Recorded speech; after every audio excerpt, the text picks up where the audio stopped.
નિકાસબંધી હટાવવા મુદ્દે રાજકીય માહોલ ગરમાઈ ગયો છે। એક તરફ ચર્ચા છે કે ડુંગળીની નિકાસબંધી હટાવવામાં આવી છે, તો બીજી તરફ ડુંગળીની નિકાસબંધી હટાવી હોવા મુદ્દે સરકારે કોઈ પરિપત્ર જાહેર નથી કર્યો।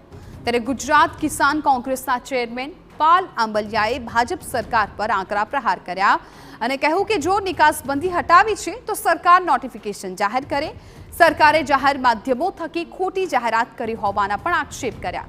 આ સાથે ભાજપે ખેડૂતોનો દ્રોહ કરીને ખોટી જાહેરાત કરી હોવાનું પણ નિવેદન આપ્યું અને શાબ્દિક પ્રહાર કરતા ભાજપને માફી માંગવાનું કહ્યું।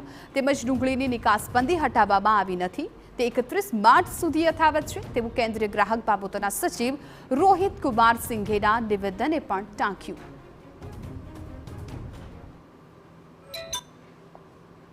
ન આવી તો પ્રચાર પ્રસાર શા માટે કરવામાં આવ્યો? જાહેર માધ્યમોને ખોટી માહિતી શા માટે આપવામાં આવી?